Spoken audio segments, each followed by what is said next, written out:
ওম নমঃ শিবায়। বন্ধুরা, শিব মহাপুরাণ কাব্যে আপনাদের সবাইকে স্বাগত। গতকাল আমরা শ্রবণ করেছিলাম শ্রী গণেশের আবির্ভাব কিভাবে হলো, তার মস্তকের জায়গায় কিভাবে হাতির মস্তক যুক্ত হলো, এছাড়াও তার পূজা কিভাবে করা হয়। আজ তার পরবর্তী অংশ আমরা শ্রবণ করব। তো চলুন বন্ধুরা, আমাদের আজকের ভিডিওটি শুরু করা যাক। ভগবান শিব মা পার্বতী দেবীকে সন্তুষ্ট করবার জন্য গণেশকে পুনরায় বরদান দিয়ে বললেন, হে গণেশ্বর, তুমি ভাদ্র মাসের কৃষ্ণপক্ষের চতুর্থী তিথিতে চন্দ্রদেবের শুভোদয়ের সময় জন্মগ্রহণ করেছ। যখন গিরিজার সুন্দর চিত্ত থেকে তোমার রূপ প্রকাশিত হয়েছিল, তখন রাত্রির প্রথম প্রহর অতিক্রান্ত হয়েছিল। তাই দিনের সূচনা থেকেই এই তিথি তোমার উত্তম ব্রত পালিত হবে। এই ব্রত পরম শোভন এবং সমস্ত সিদ্ধি প্রদানকারী হবে। বছরের শেষে যখন পুনরায় সেই চতুর্থী আসবে, তখন পর্যন্ত আমার বাণী অনুসারে তোমার ব্রত পালন করা উচিত। যারা পৃথিবীতে নানা রকম অপূর্ব সুখ কামনা করে, তাদের চতুর্থীর দিনেই ভক্তি ভরে নিয়ম সহ তোমার পূজা করা উচিত। যখন ভাদ্র মাসের কৃষ্ণপক্ষের চতুর্থী আসবে, তখন সেই দিন প্রভাতে স্নান করে ব্রতের জন্য ব্রাহ্মণদের কাছে নিবেদন করবে। পূর্বে বর্ণিত নিয়মে উপবাস করবে। তারপর ধাতু, মুদ্রা, পাথর, শ্বেত মাটি বা মাটির মূর্তি বানিয়ে তার প্রাণ প্রতিষ্ঠা করে ভক্তি ভরে নানা রকম দেবগন্ধ, চন্দন ও ফুল দিয়ে পূজা করবে। রাত্রির প্রথম প্রহর অতিক্রান্ত হলে স্নান করে তোমাকে দুর্বাদল দিয়ে পূজা করবে। এই দুব্বা যেন হয় মূলবিহীন, 12 আঙুল দীর্ঘ এবং 3টে গাঁটযুক্ত। এইরকম 101টি বা 21টি দুর্বা নিয়ে প্রতিষ্ঠিত প্রতিমার পূজা করবে।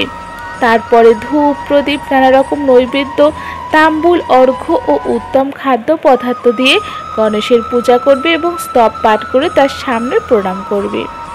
এভাবেই গণেশের পূজা করবার পর বালচন্দ্রের অর্থাৎ শুক্লপক্ষের দ্বিতীয় চন্দ্র পূজা করবে। তারপর আনন্দের সঙ্গে ব্রাহ্মণদের পূজা করে তাদেরকে মিষ্টান্ন ভোজন করাবে। ব্রাহ্মণরা ভোজন গ্রহণ করলে নিজেও লবণবিহীন মিষ্টান্ন প্রসাদ গ্রহণ করবে এবং তারপর গণেশের স্মরণ করে সমস্ত নিয়মে বিসর্জন দেবে। এভাবেই তোমার ব্রত সম্পন্ন হবে। এভাবে ব্রত পালন করতে করতে যখন পূর্ণ 1 বছর অতিক্রান্ত হবে, তখন ব্রতধারীকে উচিত হবে ব্রতের উদ্যাপন সম্পন্ন করা। তাতে 12 জন ব্রাহ্মণকে আহার করাবে। একটি কলস স্থাপন করে তার উপর তোমার মূর্তি পূজা করা হবে। বেদবিধি অনুসারে বেদি নির্মাণ করে তার উপর অষ্টদল কমল লাগবে। তারপর সেখানে কৃপণতা না করে হোম করবে। পুনরায় মূর্তির সামনে 2 জন স্ত্রী ও 2 জন বালককে বসিয়ে নিয়ম মতো তাদের পূজা করবে এবং সাদরে আহার করাবে। প্রভাতে পুনরায় পূজা করার পর তাদেরকে পুনরাগমনের জন্য বিসর্জন দেবে। বালকদের কাছ থেকে আশীর্বাদ নেবে, স্বস্তি বচন করাবে এবং ব্রতের পূর্ণতার জন্য পুষ্পাঞ্জলি নিবেদন করবে। এভাবে যে এই ব্রত সম্পন্ন করে সে অভীষ্ট ফল লাভ করে। যে ভক্তি সহিত নিজের শক্তি অনুসারে তোমার পূজা করবে, তার সমস্ত মনোবাসনা পূর্ণ হবে। মানুষকে সিঁদুর, চন্দন, চাল, কেতকী ফুল ইত্যাদি নানা উপাচারে গণেশ্বরের পূজা করা উচিত। এই কাহিনীর বিষয়ে ব্রহ্মাজি আরও বলেন, এই গণেশ চরিত্র সম্পর্কিত গ্রন্থ যার ঘরে সর্বদা বিদ্যমান থাকে, তার গৃহ মঙ্গলময় হয়। এ বিষয়ে বিন্দুমাত্র সন্দেহ নেই। যে ব্যক্তি যাত্রা উপলক্ষে অথবা কোনো পূর্ণ পর্বে মনোযোগ দিয়ে এটি শ্রবণ করে, সে শ্রী গণেশের কৃপায় সমস্ত অভীষ্ট ফল লাভ করে। ব্রহ্মাজি এভাবে বলার পরও নারদ মুনি তাকে আবারও বললেন, হে পিতামহ, এরপর কি ঘটল দয়া করে আমাকে বলুন।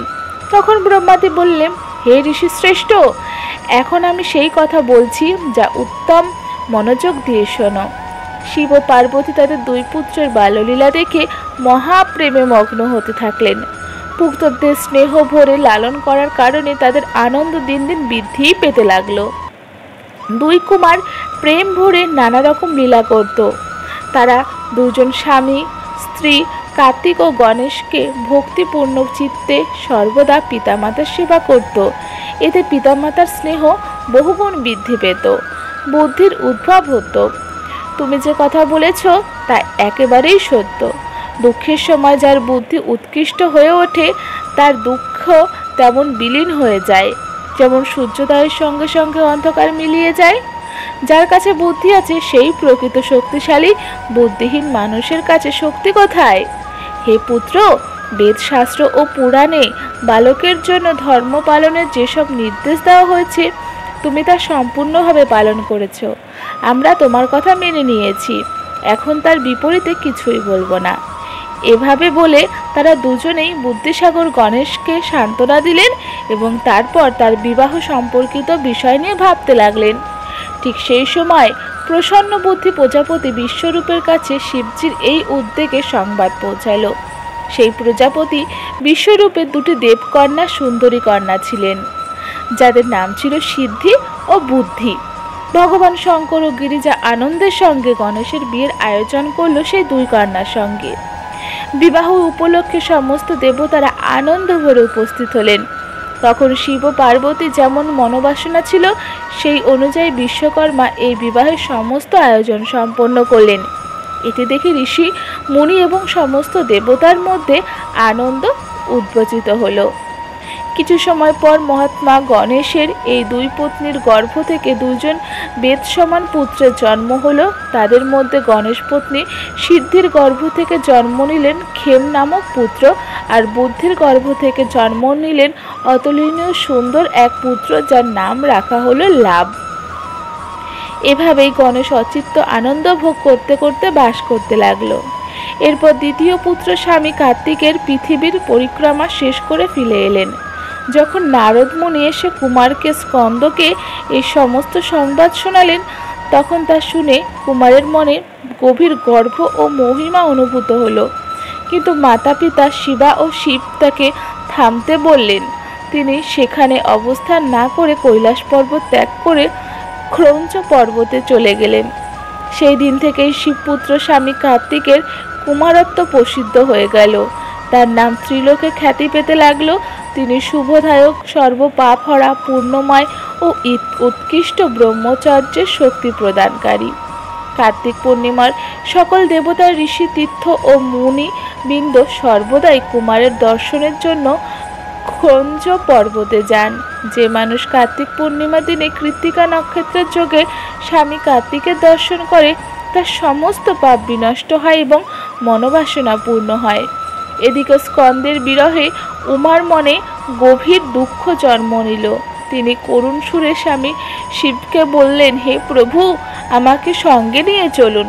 তখন ভগবান শঙ্কর তার অংশ নিয়ে সেই পর্বতে গেলেন এবং সেখানে সুখদায়ক মল্লিকার্জুন নামে জ্যোতির্লিঙ্গ রূপে প্রতিষ্ঠিত হলেন। তিনি সদাচারী, ভক্তদের গতি দানকারী এবং সকল ভক্তের মনোবাসনা পূর্ণকারী। আজ তিনি শিবার সঙ্গে সেই পর্বতেও বিরাজমান রয়েছে। শিব ও শিবা উভয়ই পুত্র স্নেহে উদ্বেলিত হয়ে প্রতিটি উৎসবে কুমারের দর্শনের জন্য যান। আমাবস্যায় সেখানে স্বয়ং শম্ভু উপস্থিত হন, আর পূর্ণিমায় সেখানে পার্বতী আসেন। এভাবেই রুদ্র সংহিতার কুমারখণ্ড এখানেই সমাপ্ত হলো এবং আজকের শিব মহাপুরাণ কাহিনী আমরা এখানেই সমাপ্ত করছি। পরবর্তী কাহিনী শোনাবো আগামী পর্বে আপনাদের প্রিয় চ্যানেল ধর্মকথা সম্পায়। তো বন্ধুরা, আমাদের আজকের ভিডিওটি আপনাদের কেমন লাগলো? ভালো লাগলে লাইক, কমেন্ট, শেয়ার করতে ভুলবেন না। সবাই ভালো থাকবেন, সুস্থ থাকবেন। হর হর মহাদেব।